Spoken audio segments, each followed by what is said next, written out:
প্রিয় বন্ধুরা, এখন প্রত্যেকের মাধ্যমিক পরীক্ষা চলছে বা অনেকের হয়ে গেছে। দেখো, তোমাদের মাধ্যমিক পরীক্ষা 2022-এর জন্য সবচেয়ে বেস্ট হবে তোমরা যদি রায়ান মার্টিনের প্রশ্নবিচিত্রা সমাধান করো। তাহলে এখান থেকে তোমরা যে কোনো সাবজেক্ট তোমরা সমাধান করো, তাহলে দেখবে খুব ভালো রেজাল্ট করতে পারবে। আজকে দেখো, আমি তোমাদের রায়ান মার্টিনের 2022-এর যে প্রস্তুতি তার মডেল অ্যান্সার আলোচনা করব তোমাদের ফিজিক্যাল সায়েন্সের। প্রথম দেখো, মডেল কোশ্চেন পেপার 1 যেটা রয়েছে, সেই মডেল কোশ্চেন পেপার 1 দেখো, কোন শক্তির ব্যবহারে অ্যাসিড বৃষ্টির সম্ভাবনা বাড়ে? অ্যাসিড বৃষ্টির সম্ভাবনা বাড়বে কখন? যদি আমরা জীবাশ্ম জ্বালানি ব্যবহার করি। কারণ কি, জীবাশ্ম জ্বালানি থেকে তোমার carbon dioxide, sulphur dioxide, nitrogen dioxide তৈরি হয়। 2 নম্বর দেখো, পি চাপে এবং টি উষ্ণতায় ভি আয়তন কোনো গ্যাসের অণুর সংখ্যা যদি এন হয়, তাহলে পি চাপে টি উষ্ণতায় 2v আয়তনের অণুর সংখ্যা কত হবে? এখন তোমরা অ্যাভোগাড্রো সূত্র জানো, সম আয়তন সকল গ্যাসের সমান সংখ্যা অণু থাকে। তাহলে এখানে আয়তন দেখো, যদি ভি আয়তনের অণুর সংখ্যা এন হয়, তাহলে 2v আয়তনের অণুর সংখ্যা কী হবে? 2n হবে। এনটিভিতে ক্যালসিয়াম অক্সাইড থেকে ক্যালসিয়াম কার্বনেট ভেঙে গিয়ে ক্যালসিয়াম অক্সাইডে কার্বন ডাইঅক্সাইড তৈরি হচ্ছে। 1 মোল ক্যালসিয়াম কার্বনেট থেকে কত কার্বন ডাইঅক্সাইড তৈরি হবে? 1 মোল ক্যালসিয়াম কার্বনেট থেকে দেখো 1 মোল কার্বন ডাইঅক্সাইড তৈরি হচ্ছে।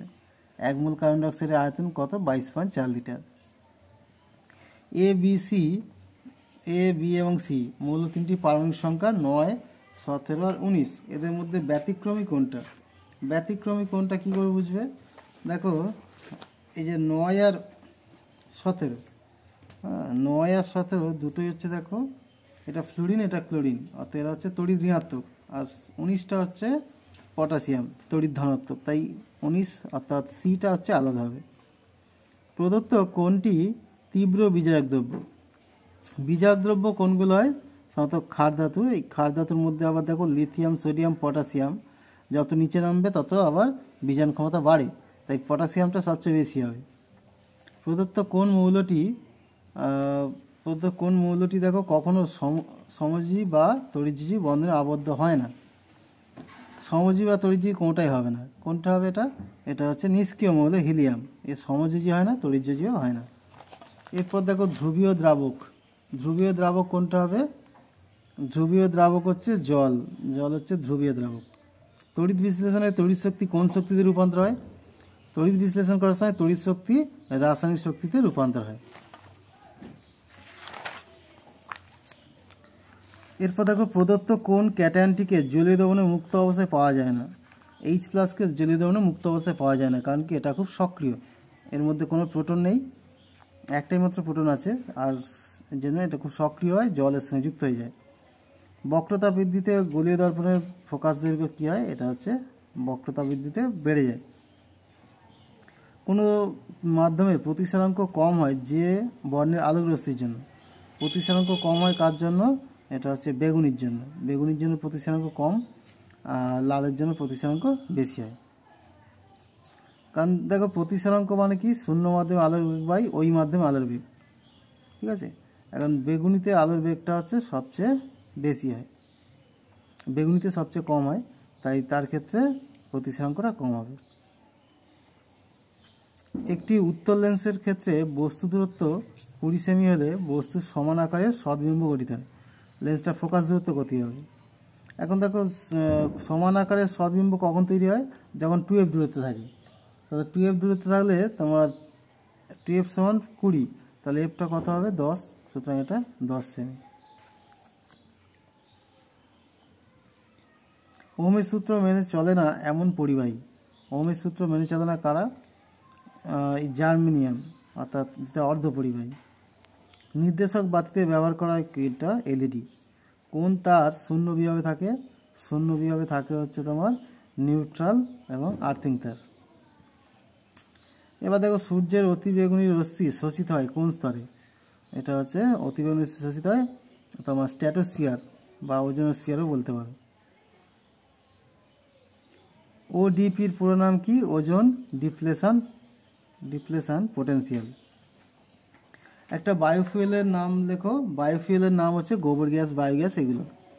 একটি বায়ুর বুদবুদ জলাশয়ের তলদেশ থেকে উপরে উঠে আসলে আয়তনের কি হবে? জলাশয়ের উপর নিচ থেকে উপরে উঠলে আয়তনটা কি হবে? বেড়ে যাবে, কারণ চাপ কমে যায় উপরে, আয়তন বেড়ে যাবে। T টি সেলসিয়াস উষ্ণতাকে যদি কেলভিন স্কেলে প্রকাশ করে তাহলে কি হবে? কেলভিন স্কেলে প্রকাশ করলে এটা টি প্লাস 273 হবে। এবার দেখো পর্যায় সারণীর কোন শ্রেণীতে তরল এবং কঠিন মৌল নেই? এটা 18 নম্বর, যেখানে নিষ্ক্রিয় গ্যাস রয়েছে। ক্ষার ধাতুগুলি জলের সঙ্গে বিক্রিয়ায় কোন গ্যাস উৎপন্ন করে? এটা হচ্ছে হাইড্রোজেন গ্যাস উৎপন্ন করে। হাইড্রোজেন গ্যাস ক্ষার ধাতুগুলো তৈরি করে। পর্যায় বরাবর বাম দিক থেকে ডান দিকে গেলে পরমাণু ব্যাসার্ধ কি হয়? ব্যাসার্ধ হ্রাস পায়। বাম থেকে ডানে গেলে পরমাণু ব্যাসার্ধ হ্রাস পায় লিখে নেবে। এক্স এবং ওয়াই দুটি মৌলের পরমাণু ক্রমাঙ্ক 13 এবং 15 হলে কোনটির ব্যাসার্ধ বেশি হবে? এখন 13 আর ক্রমাঙ্ক দেখো, 13 হচ্ছে অ্যালুমিনিয়াম আর 15 পটাশিয়াম। 13 বাঁ দিকে আছে, পটাশিয়াম ডান দিকে আছে, তাই এটার ব্যাসার্ধটা বেশি হবে, অর্থাৎ এক্সের। লিথিয়াম হাইড্রাইড যৌগটিতে কোন ধরনের বন্ধন বর্তমান? লিথিয়াম হাইড্রাইড এটা হচ্ছে আয়নীয় বন্ধন। লিথিয়াম প্লাস আর এইচ মাইনাস, এদের মধ্যে আয়নীয় বন্ধন রয়েছে। ঠিক না ভুল নির্বাচন করো। কে এবং কে প্লাসের মধ্যে কে প্লাস বেশি সুস্থির। এটা সঠিক, কারণ কি কে প্লাস থেকে একটা ইলেকট্রন শেষ করতে বেরিয়ে যায়। এটা হচ্ছে কে প্লাস মানে 18টা ইলেকট্রন নিষ্ক্রিয় গ্যাসে সুস্থির ইলেকট্রন পেয়ে যায়, তাই কে প্লাসটা বেশি সুস্থির। তড়িৎ যৌগের ক্ষুদ্রতম একক কি? তড়িৎ যৌগের ক্ষুদ্রতম একক হলো তোমার সংকেত। ঠিক আছে।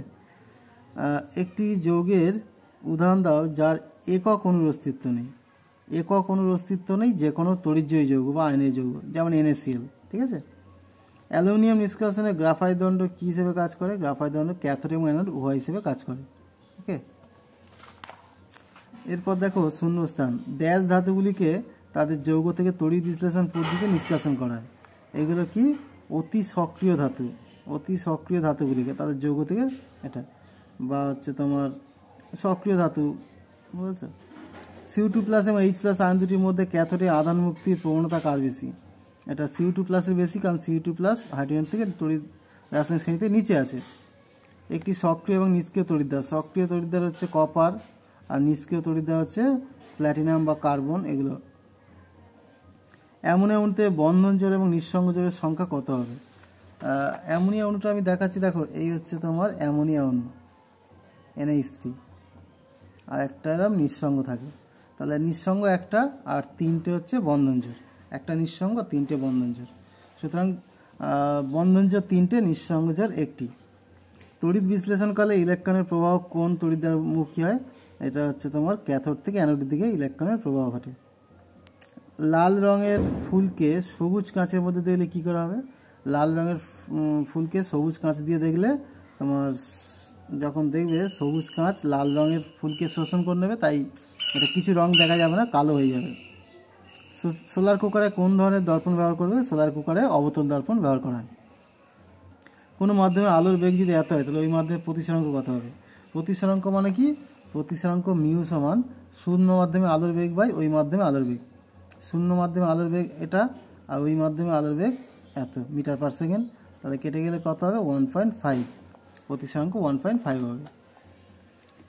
আর গামা রশ্মি ও আলফা রশ্মির মধ্যে কার তরঙ্গদৈর্ঘ্য বেশি হবে? এটা হচ্ছে আলফা রশ্মির তরঙ্গদৈর্ঘ্য বেশি, গামার কম। কুলম্বের সূত্র কিরূপ তড়িতাদানের ক্ষেত্রে? এটা হচ্ছে বিন্দু তড়িতাদান এবং স্থির এবং বিন্দু তড়িতাদানের ক্ষেত্রে প্রযোজ্য। ফ্লেমিংয়ের বামস্ত নিয়মে মধ্যমা কিসের নির্দেশ করে? মধ্যমা হচ্ছে তোমার তড়িৎ প্রবাহের অভিমুখ নির্দেশ করে। তর্জনী চৌম্বক ক্ষেত্র আর মধ্যমা তড়িৎ প্রবাহ। ঠিক আছে। 220 ভোল্ট 60 ওয়াটের বাল্ব কত ভোল্টেজে সবচেয়ে উজ্জ্বলভাবে জ্বলবে? এটা হচ্ছে তোমার 220 ভোল্টে। এসি এবং ডিসির মধ্যে কোনটিতে অপচয় কম হয়? এটা এসিতে অপচয়টা কম হয়, ডিসিতে অপচয় বেশি হয়। এবার দেখো আমরা পরে গ্রুপ সিতে চলে যাচ্ছি। তাপন মূল্য কাকে বলে? তাপন মূল্য কি না, কোনো জ্বালানির 1 গ্রাম জ্বালানিকে দহন করলে সেখান থেকে যতটা তাপ উৎপন্ন হবে সেটা হচ্ছে তোমার তাপন মূল্য। আর এই তাপন মূল্যের যদি ঊর্ধ্বক্রমে সাজানো হয় তাহলে এটা সবচেয়ে কম হবে প্রাকৃতিক, সবচেয়ে কম হচ্ছে দেখো এটা প্রাকৃতিক গ্যাস, তারপর হচ্ছে ডিজেল, তারপর পেট্রোল, তারপর এলপিজি। আমি একটু দেখাচ্ছি তোমাদের, দেখো এই যে জ্বালানির তাপন মূল্য দেখো,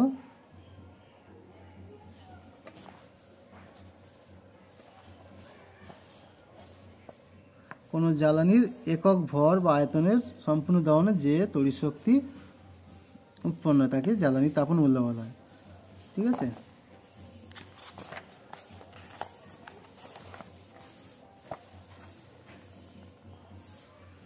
এখানে দেখো ডিজেল রয়েছে, ডিজেলতে পেট্রোল বেশি, আর এলপিজি দেখো সবচেয়ে বেশি, প্রাকৃতিক গ্যাস সবচেয়ে কম। তাই প্রাকৃতিক গ্যাস প্রথম হবে, তার থেকে বেশি ডিজেল, তার থেকে বেশি পেট্রোল, তারপরে বেশি এলপিজি। ওকে, আচ্ছা, এ আর বি দুটি গ্যাসের স্বাভাবিক স্ফুটনাঙ্ক দেখো -160 আর -28। সাধারণ চাপ উষ্ণতায় কোনটির আচরণ আদর্শ গ্যাসের মতো হবে? এখন দেখো স্বাভাবিক স্ফুটনাঙ্ক যার অনেক কম, তার মানে কি, তার মধ্যে আন্তঃনিক আকর্ষণ বল খুব কম, যার জন্য খুব কম উষ্ণতায় এটা ফুটে যায়। অণুগুলির মধ্যে আন্তঃনিক আকর্ষণ বল খুব কম আছে, তাই এটা হচ্ছে সবচেয়ে বেশি আদর্শ গ্যাসের মতো আচরণ করবে, অর্থাৎ এ গ্যাসটা। বুঝতে পারলে? একটি গ্যাস দ্বারা দেখো 10 বায়ুমণ্ডল চাপে 9 লিটার হাইড্রোজেন গ্যাস আছে, উষ্ণতা একই রেখে 2 বায়ুমণ্ডল চাপে 1 লিটার আয়তনের কতগুলি বেলুন ভরা যাবে? এখানে দেখো P1 V1 সমান P2 V2 করতে হবে। প্রথমে দেখো দেওয়া আছে 10 বায়ুমণ্ডল চাপ আর 9 লিটার, তো 10 বায়ুমণ্ডল চাপ আর 9 লিটার, আর পরে বায়ুমণ্ডল চাপ P হয়েছে 2 হয়েছে, তাহলে V2টা বের করবো। তাহলে 2 বায়ুমণ্ডলের চাপে আয়তন কত হচ্ছে দেখো কাটাকুটি করে 45 লিটার। তাহলে 45 লিটার যেহেতু হয়েছে, তাহলে এখানে ছিল আগে দেখো কত 9 লিটার, এখন হয়েছে 45 লিটার। তাহলে 9 থেকে 45 বাদ দিলে 36 লিটার অতিরিক্ত আয়তন পাওয়া যাচ্ছে। ঠিক আছে, এই 36 লিটারে তাহলে কি হবে, 36 লিটার যেহেতু অতিরিক্ত আয়তন পাওয়া যাচ্ছে, তাহলে 36টি বেলুন ভরা যাবে।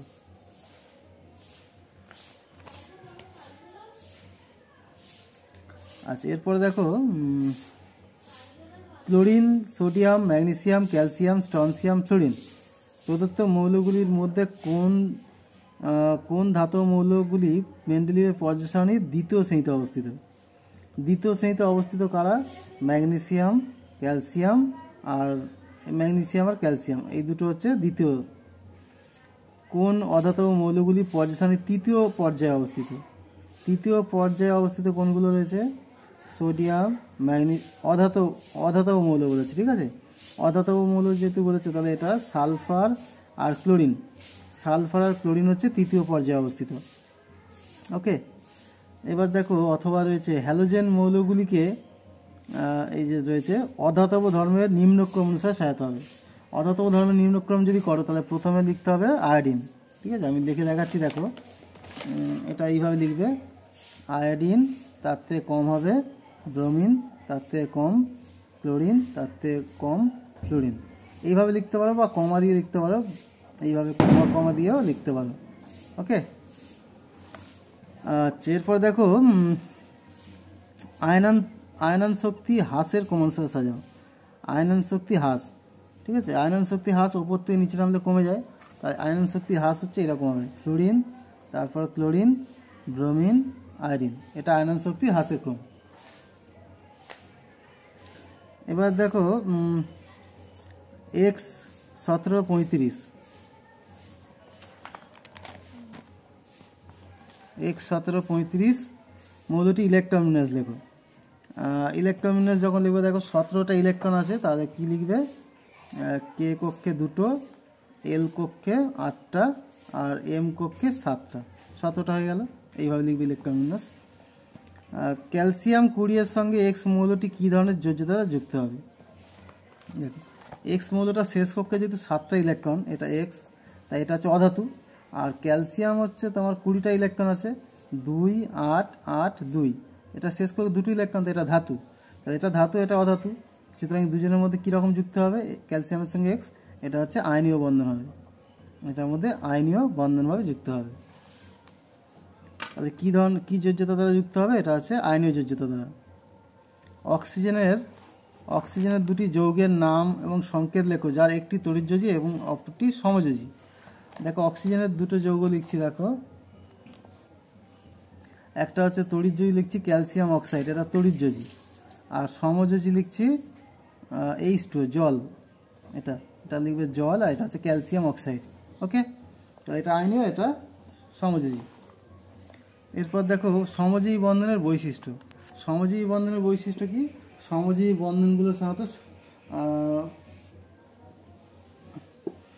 সমজীবী বন্ধনের একটা নির্দিষ্ট অভিমুখ রয়েছে।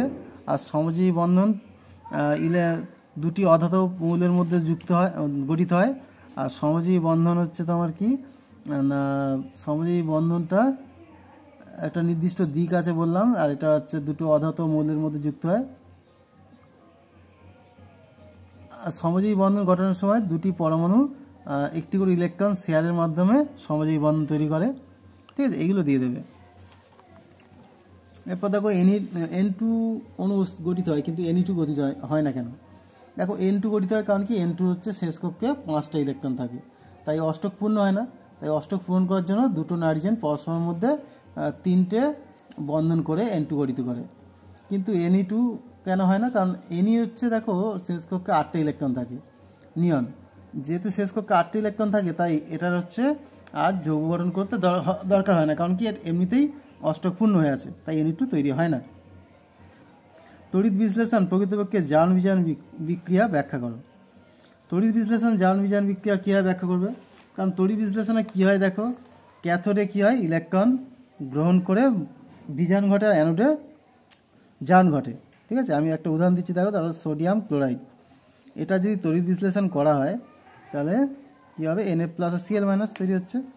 Na প্লাস যাবে ক্যাথোডে, এটা ক্যাথোডে যাবে, Na প্লাস ক্যাথোডে গিয়ে একটা ইলেকট্রন গ্রহণ করে Na তৈরি হচ্ছে, তাহলে এটা বিজারণ হচ্ছে। আর অ্যানোডে কী হবে, অ্যানোডে Cl মাইনাস একটা ইলেকট্রন বর্জন করে Cl হবে, তাহলে এটা হচ্ছে জারণ, ইলেকট্রন বর্জন হচ্ছে। তাই বলা যেতে পারে যে তড়িৎ বিশ্লেষণ একটা জারণ বিজারণ বিক্রিয়া। আচ্ছা, এরপরে দেখো প্ল্যাটিনাম তড়িৎ দ্বারা উপস্থিত কপার সালফেটের জলীয় দ্রবণে তড়িৎ বিশ্লেষণ দ্রবণটি আম্লিক প্রকৃতির হয় কেন? ব্যাখ্যা করো। কীভাবে ব্যাখ্যা হবে দেখে নাও।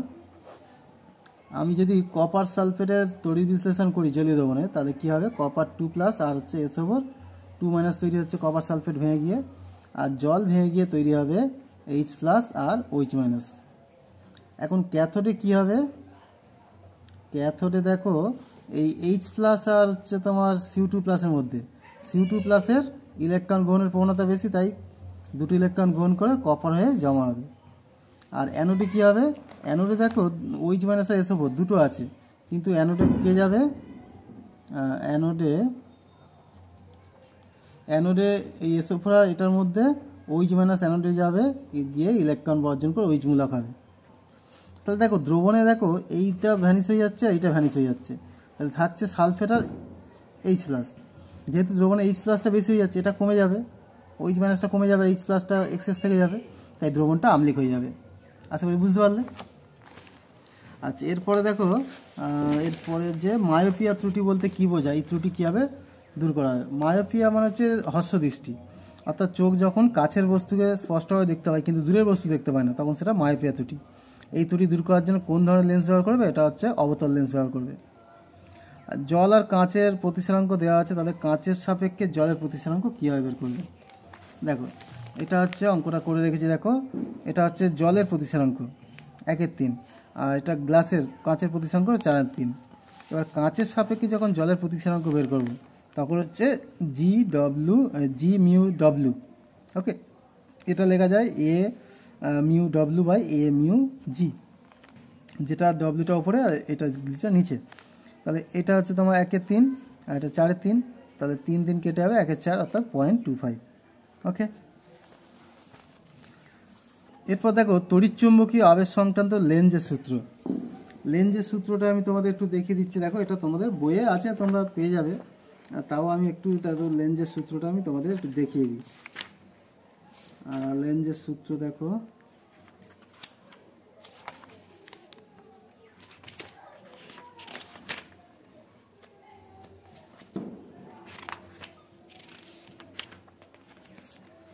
এই হচ্ছে তোমার লেঞ্জের সূত্র। দেখো তড়িৎচুম্বকীয় আবেশের ক্ষেত্রে আবিষ্ট তড়িৎ প্রবাহের অভিমুখ এমন হয় যে কারণে আবিষ্ট তড়িৎ প্রবাহের সৃষ্টি হয়। আবিষ্ট তড়িৎ প্রবাহ মাত্রা সর্বদা সেই কারণকে বাধা দেয়। এটা হচ্ছে লেঞ্জের সূত্র। ওকে, এটা লিখে দেবে। এরপর দেখো বার্লো চক্রের ঘূর্ণনে কী প্রভাব দেখা যাবে যদি এসি প্রবাহ করা হয় এবং চুম্বকের মেরুর অবস্থান উল্টে দেওয়া হয়। এখন দেখো যদি এসি প্রবাহ করা হয় তাহলে কি বার্লো চক্রটা আর ঘুরবে না, বার্লো চক্র ঘুরবে না। আমি তোমাদের দেখাচ্ছি, দেখো বার্লের চক্রটা,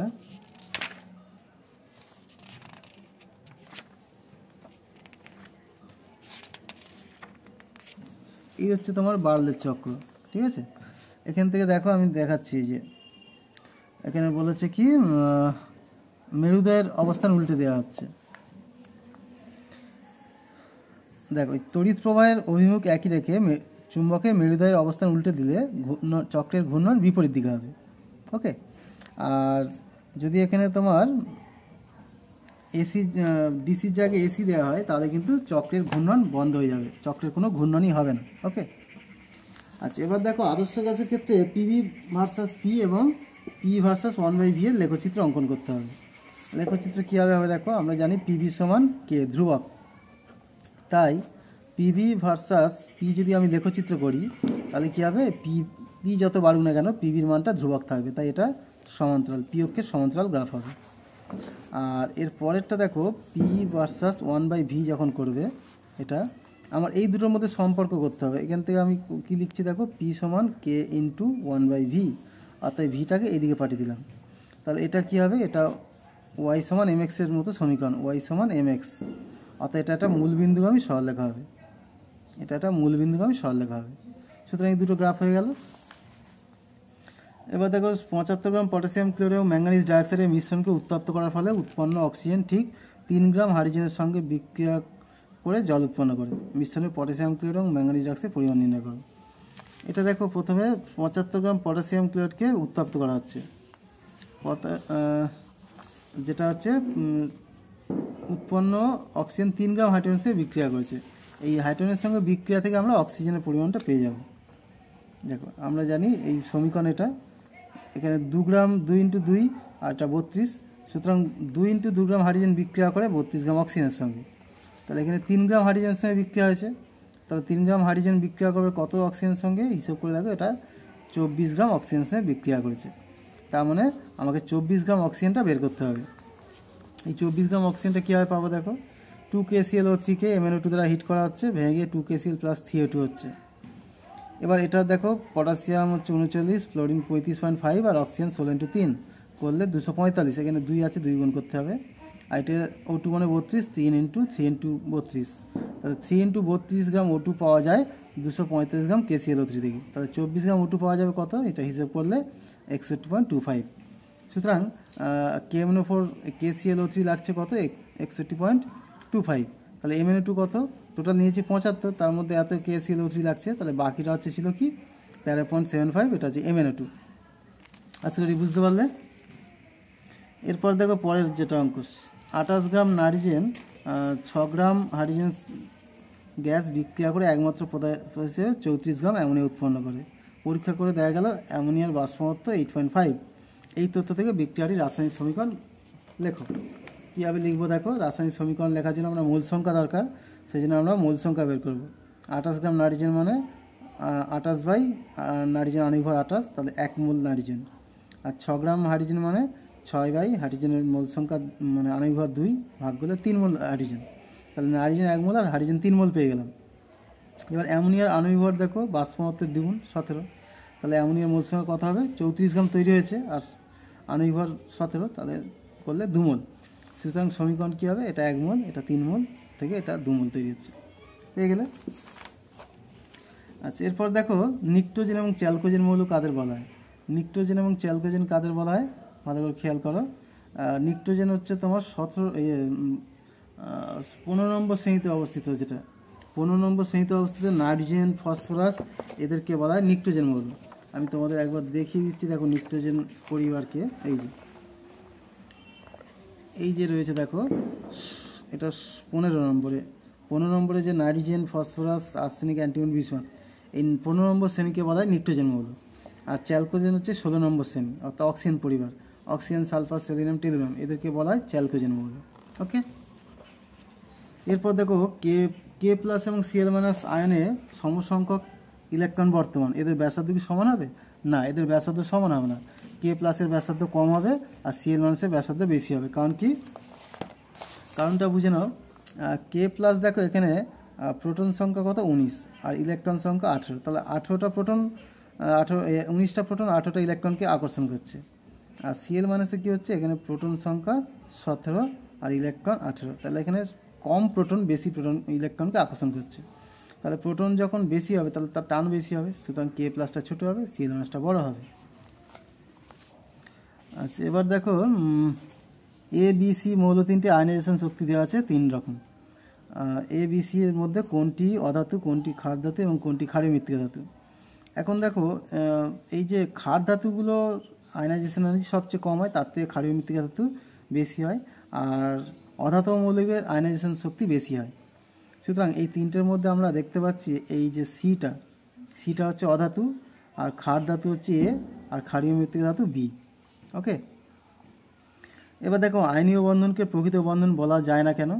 আয়নীয় বন্ধন হচ্ছে কি? সেখানে ক্যাটায়ন এবং অ্যানায়নের মধ্যে একটা স্থির তড়িৎ আকর্ষণ বল, আর স্থির তড়িৎ আকর্ষণ বল যে কোনো দিক থেকে হতে পারে, তাই এর কোনো নির্দিষ্ট অভিমুখ হয় না, তাই আয়নীয় বন্ধনকে প্রকৃত বন্ধন বলা হয় না। অষ্টক সূত্র মেনে চলে এরকম দুটো যৌগ। অষ্টক সূত্র মেনে চলে এরকম অনেক যৌগ আছে, যেমন ধরো ক্যালসিয়াম অক্সাইড, NaCl, তারপরে NHC। ঠিক আছে, এইগুলো হচ্ছে এটা দেওয়ার দরকার নেই, এই দুটো দিয়ে দেবে। ঠিক আছে। MX2 একটি তড়িৎজয়ী যৌগ, যেখানে M ধাতব মৌল, X হচ্ছে অধাতব মৌল। জলীয় দ্রবণে এটি কি আয়ন উৎপন্ন করে? কোন আয়নটি ক্যাথোডে যায় এবং অ্যানোড মাঠ কি? কোন আয়নটি ক্যাথোডে যাবে? MX2 জলীয় দ্রবণে কি আয়ন তৈরি করবে? MX2 এটা দেখো এর যোজ্যতা এর 2 এর ঘাড়ে বসেছে, সুতরাং এটা M2+ হবে, আর এর যোজ্যতা এর ঘাড়ে 1, সুতরাং এটা 2X- তৈরি হবে। এই দুটো আয়ন তৈরি হবে। ওকে, এর মধ্যে ক্যাথোডে কে যাবে? ক্যাথোডে যাবে ক্যাটায়ন, M2+টা এটা ক্যাথোডে চলে যাবে।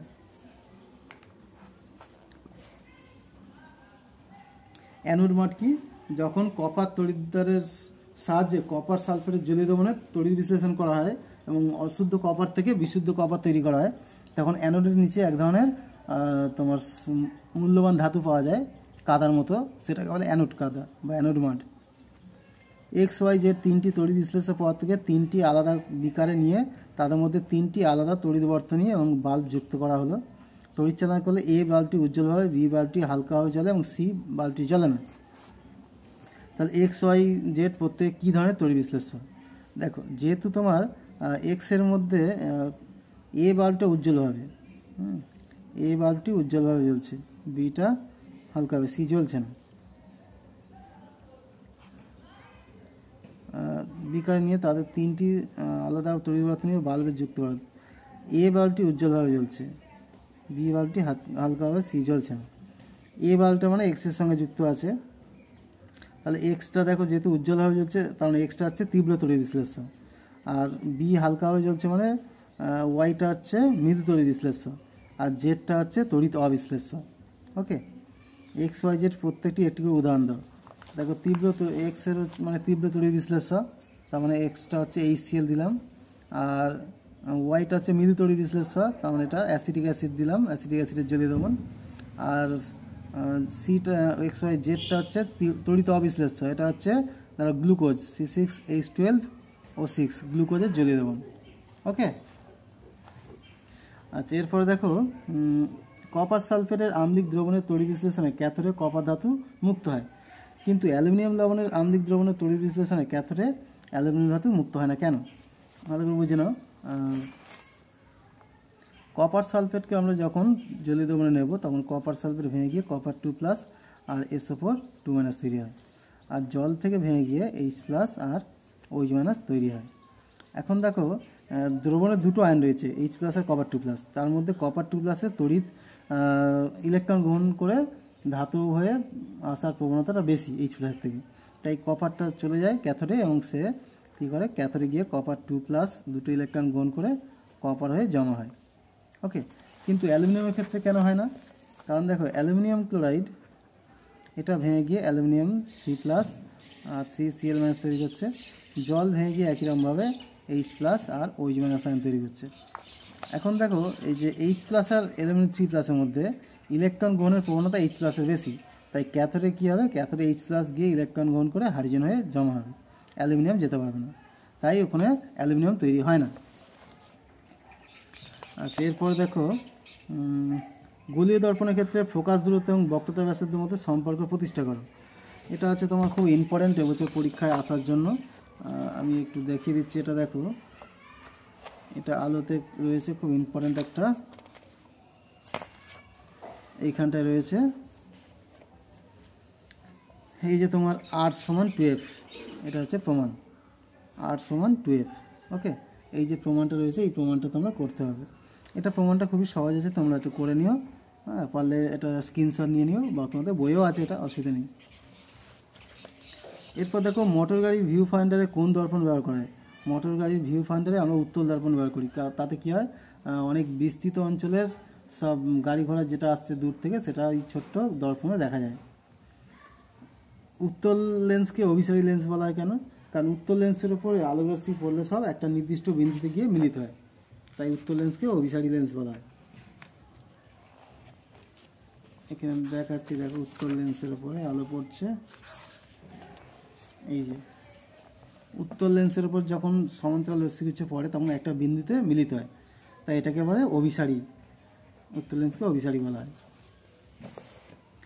এরপর দেখো বিবর্ধক কাঁচ হিসেবে উত্তল লেন্সের ক্রিয়া চিত্র অঙ্কন করে দেখো। বিবর্ধক কাঁচ হিসেবে উত্তল লেন্সের ক্রিয়া দেখাবে, এখানটায় তোমরা এই যে ছবিটা আঁকবে,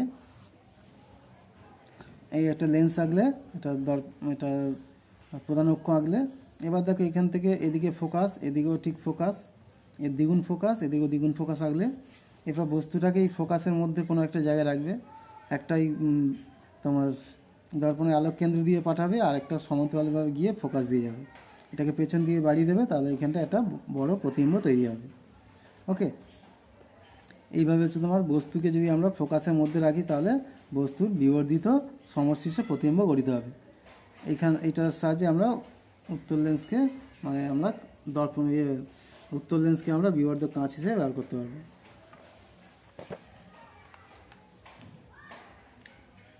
একটি উত্তল লেন্স থেকে 20 সেমি দূরে একটি বস্তু রাখা হলে বস্তুটি অসৎ প্রতিবিম্বটি 3 গুণ বিবর্ধন হয়, লেন্স থেকে প্রতিবিম্বের দূরত্ব কত হবে। এটা দেখো, আমি দেখাচ্ছি, বস্তু দূরত্ব এখানে 20 সেমি বলেছে, তাহলে প্রতিবিম্ব দূরত্ব ভি ধরলাম, রৈখিক বিবর্ধন 3, তাহলে তোমার রৈখিক বিবর্ধন সমান কি, প্রতিবিম্ব দূরত্ব বাই বস্তু দূরত্ব, ভি বাই 20, তাহলে ভিটা কত হবে, 60 সেমি হবে। এরপর দেখো বলেছে চোখের উপযোজন এবং অভিযোজন বলতে কি বোঝায়। সুস্থ স্বাভাবিক চোখের পাল্লা কত। আচ্ছা, এটা আমি দেখাচ্ছি, দেখো অভিযোজন এবং উপযোজন, এটা তোমাদের বইয়ে সাধারণত সব পাবে না, আমি এটা দেখিয়ে দিচ্ছি। দেখো চোখের উপযোজন, প্রয়োজন মতো চোখের লেন্সের আকার পরিবর্তন করে অসীম দূরত্বে থাকা কোনো বস্তুকে অথবা নিকটে থাকা কোনো বস্তুকে চোখের রেটিনায় ফোকাস করে বস্তুকে দৃষ্টিগোচরে আনার ক্ষমতাকে বলা হয় চোখের উপযোজন। আর অভিযোজনটা কি, অভিযোজনটা দেখে নাও, চোখের মণি চোখে প্রবিষ্ট আলোর পরিমাণ নিয়ন্ত্রণ করে, পারিপার্শ্বিক আলোর তীব্রতার বৃদ্ধি বা হ্রাসের সঙ্গে মণি বা ছিদ্র স্বয়ংক্রিয়ভাবে ছোট বা বড় হয়, আলোর তীব্রতার তারতম্যের সঙ্গে মণির এই সংকোচন প্রসারণকে চোখের অভিযোজন বলা হয়। ঠিক আছে, এই দুটো হচ্ছে তোমরা বুঝে নিলে। এরপরে আমরা চলে যাচ্ছি, দেখো এরপরের যেটা, 3টি রোধক 12 ভোল্ট ব্যাটারির সঙ্গে চিত্র অনুযায়ী যুক্ত করা আছে, তাহলে 8 ওহম রোধের মধ্যে দিয়ে কী পরিমাণ তড়িৎ প্রবাহিত হবে, আর 6 ও 12 রোধের সমান্তরাল সমবায়ের মধ্যে কী পরিমাণ বিভব পার্থক্য হবে। হ্যাঁ, এটা খুবই ভালো একটা ইম্পর্টেন্ট, বেশ জটিল অঙ্ক, ভালো করে বুঝে নাও। প্রথমে আমরা কি করব, প্রথমে এটার পুরোটা রোধ বের করব, অর্থাৎ পরিবাহীটার টোটাল রোধ। এই দুটো সমান্তরাল সমবায় আছে, তাহলে এই দুটো সমান্তরাল সমবায়ের রোধ কত হবে, দেখো 12 আর 6 সমান্তরাল সমবায়ের তুল্য রোধ 12 × 6 / 12 + 6, বললে এটা 4 ওহম। তার মানে এই দুটোর জায়গায় 4 ওহম, আর এটা 8 ওহম, দুটো হচ্ছে শ্রেণী সমবায় আছে, টোটাল কত হবে, বর্তনী মোট রোধ হচ্ছে 8 + 4 মানে 12 ওহম। তাহলে বর্তনী মোট প্রবাহ কত হলো, 12 ওহম। এই 12 ওহমটা এই 8-এর মধ্যে দিয়ে যাবে, বা মানে সরি 12 ওহম না। এবার আমরা প্রবাহ মাত্রা বের করব। ভি সমান আই আর, তাহলে আই সমান ভি বাই আর, তাহলে ভোল্ট হচ্ছে 12 আর রোধও 12, তাহলে 1 অ্যাম্পিয়ার। অর্থাৎ এই 8 যে ওহম 8 ওহম এর মধ্যে দিয়ে প্রবাহ মাত্রা কত যাবে?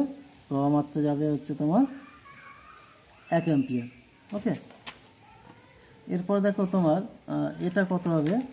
2 নম্বর যেটা রয়েছে 6 আর 12 ভোল্টের সমান্তরাল সময়ের বিভব পার্থক্য কত হবে? বিভব পার্থক্য ভি সমান আই আর, আইটা হচ্ছে 1 আর আরটা কত? এই দুটো সমান্তরাল সময়ের রোধ হচ্ছে কত? 4, তাহলে এটা গুণ করলে 4 ভোল্ট। ওকে, বোঝা গেল? এবার কোনো বাল্বের ফিলামেন্টের রোধ সাধারণ উষ্ণতায় না ভাস্বর অবস্থায় বেশি হবে? এটা ভাস্বর অবস্থায় বেশি হবে, কারণ উষ্ণতা বাড়লে রোধ বেড়ে যায়। বৈদ্যুতিক বাতি এসি বা ডিসি যে কোনো সরবরাহ লাইনে ব্যবহার করা যায় কেন? বৈদ্যুতিক বাতিতে কী করা হয়? সেখানে হচ্ছে আলো জ্বলে। এখন আলোটা হচ্ছে তোমার এসি বা ডিসি যে কোনো লাইন দিলেই তোমার সেখানে আলো জ্বলবে, অত কোনো অসুবিধা হয় না। আচ্ছা, নিচে যে চিত্রটা দেওয়া আছে সেই চিত্র অনুযায়ী আমরা তুল্য রোধ বের করব। তুল্য রোধ বের করার জন্য দেখো এইটা কী আছে? সমান্তরাল সমবায়, এই শ্রেণী সমবায় আছে। এই যে এটা শ্রেণী সমবায় আছে, 10 আর 10 শ্রেণী আছে, তাহলে যোগ করলে 20 হয়ে যাবে। 20-র সঙ্গে 5টা সমান্তরাল সমবায়, কারণ কি এর সঙ্গে দেখো এই দুটোর প্রান্তবিন্দু একই আছে, দুটোর প্রান্তবিন্দু একই, মাঝখানে এইটা একটা রোধ আর একটা রোধ আছে। তাহলে এই 20-র সঙ্গে 5টা হচ্ছে সমান্তরাল সমবায়। তাহলে হিসাব করলে কত হচ্ছে দেখো, এই যে তাহলে 10 আর 10 মিলে 20 হলো, 20-র সঙ্গে 5টা সমান্তরাল সমবায়, তাহলে কত হবে? 20 × 5/20 + 5, অর্থাৎ এটা 4 ওহম। তাহলে এটা হচ্ছে টোটালটা কত হলো? 4 ওহম, তার সঙ্গে 3 ওহম 4 ওহম এই টোটালটা, আর হচ্ছে 2 ওহম, এটা শ্রেণী সময় আছে। তাহলে মোট রোধ কত হবে? 3, 4 আর 2 মিলে টোটাল 9 ওহম। সুতরাং পি আর কিউ এর মধ্যে রোধ কত হচ্ছে? 9 ওহম। এবার দেখো প্রদত্ত চিত্র থেকে এ ও বি এর মধ্যে তুল্য রোধ নির্ণয় করো। এই যে চিত্র দেওয়া আছে এখান থেকে তুল্য রোধটা বের করতে হবে। ভালো করে বুঝে নাও, এই 3 আর 10 কিন্তু তোমার কি আছে? এটা হচ্ছে শ্রেণী সমবায় আছে। দেখো শ্রেণী সমবায়, এটাও শ্রেণী সমবায় আছে। এবার এই দুটো শ্রেণী সমবায় প্রথমে তুল্য রোধ বের করবো। এই দুটো শ্রেণী সমবায় তুল্য রোধ, তার সঙ্গে দেখো এই তুল্য রোধ, এইটা আর এই তুল্য রোধ, 3টে সমান্তরাল সমবায় আছে। ওকে, তাহলে করছি দেখো, এই 3 আর 10-এর তুল্য রোধ 13 ওহম, আর 4 আর 6 আর 4-এর 10 ওহম হচ্ছে। অ্যাকচুয়ালি এখানে দেখো এই যে 3 ওহম দিয়েছে না, এটা 3 ওহম হবে না, এটা 5 ওহম হবে। এটা ভুল করে 3 দিয়েছে, অ্যাকচুয়ালি এটা 5 হবে। তাহলে হচ্ছে দেখো 5 হলে এটা 15 ওহম হবে। 15 ওহম, 10 আর 30, এই দুটো 15, এইদিকে 10 হলো, এটা 30, 3টে সমান্তরাল সমবায় যুক্ত আছে। তুল্য রোধ আর যদি হয় তাহলে 1/r সমান 1 এটা এইখানটা দেখা যাচ্ছে 1/15 + 1/10 + 1/30 করলে কত হচ্ছে? 1/5। তাহলে রোধটা কত হবে? r সমান 5। আর নাহলে এটা 13 করলে কী হবে? এটা এই এটা হবে, কিন্তু উত্তর 5 আছে, তাই এটা হচ্ছে হবে না, তাই এটা 3 না হয় 5 হবে। বুঝা গেল? আচ্ছা, এরপর দেখো 220 ভোল্ট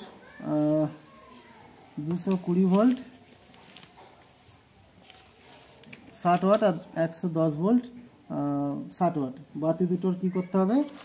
রোধের অনুপাত বের করতে হবে। রোধের অনুপাতটা বের করছি দেখো, 220 ভোল্ট 60 ওয়াট বাতি রোধ R1 V²/P মানে ক্ষমতা। তাহলে 220 × 220/60, একই নম্বর 110 ওয়াট, 110 ভোল্ট 60 ওয়াট বাতি রোধ R2 সমান V²/P, অর্থাৎ 110 × 110/60। তাহলে এখান থেকে দেখো R1/R2 করলে দুটো অনুপাত 60 কেটে যাবে, 220 220/110 110, 0 0 সব কেটে যাচ্ছে, 11 × 2 = 22, 11 × 2 = 22, অর্থাৎ 4 হচ্ছে। তাহলে অনুপাত কত হচ্ছে? 4:1, অর্থাৎ R1:R2 যদি করো তাহলে 4:1 হবে। ওকে, বৈদ্যুতিক মোটরের শক্তি কীভাবে বৃদ্ধি করা যায়? এর ব্যবহার প্রয়োগ। বৈদ্যুতিক মোটরের শক্তি কীভাবে বৃদ্ধি করা যায় আমি দেখাচ্ছি। দেখো বৈদ্যুতিক মোটরের শক্তি কীভাবে বাড়ানো যায়, এগুলো তোমাদের বইয়ে আছে, পেয়ে যাবে। এই যে মোটরের শক্তি যে বিষয়গুলোর উপর নির্ভর করে, দেখো আর্মেচারের মধ্য দিয়ে তড়িৎ প্রবাহ মাত্রা বাড়ালে মোটর শক্তি বাড়ে। আর্মেচারের কুণ্ডলীর পাক সংখ্যা বাড়িয়ে মোটর শক্তি বাড়ানো যায়। আর ক্ষেত্র চুম্বকের শক্তি বাড়িয়ে মোটর শক্তি বাড়ানো হয়। এই 3টে লিখে দেবে, খুব ইম্পর্টেন্ট। আর ব্যবহারিক প্রয়োগ দেখো, বৈদ্যুতিক পাখা, পাম্প, বৈদ্যুতিক ট্রেন, ট্রামে বৈদ্যুতিক মোটর ব্যবহার করা হয়। ওকে, সুতরাং এই পুরো সলিউশনটা পেয়ে গেলে। তো দেখো তোমাদের কেমন লাগলো অবশ্যই কমেন্ট করে জানিও। আর যদি তোমাদের পুরো প্রতিটা ভৌতিক জ্ঞানের প্রতিটা সেটের এরকম সমাধান লাগে তাহলে তোমরা অবশ্যই কমেন্ট করবে। তোমাদের কমেন্ট যদি বেশি পাই তাহলে অবশ্যই এরকম প্রত্যেকটা সেটের উত্তর বানানোর চেষ্টা করব। আর দেখো তোমরা প্রতিটা চ্যাপ্টার যদি সব অ্যান্সার পেতে চাও তাহলে আমার তোমার প্রতিটা চ্যাপ্টারে একটা বিশাল সুন্দর করে নোটস আছে, সেটা যদি তোমরা ফলো করো, নোটসটা তোমরা যদি কিনে নাও তাহলে কিন্তু তোমরা যে কোনো প্রশ্নের সমাধান ওখান থেকে অটোমেটিক পেয়ে যাবে। ওকে, তাহলে ভালো থেকো, বাড়িতে থেকো, সুস্থ থেকো।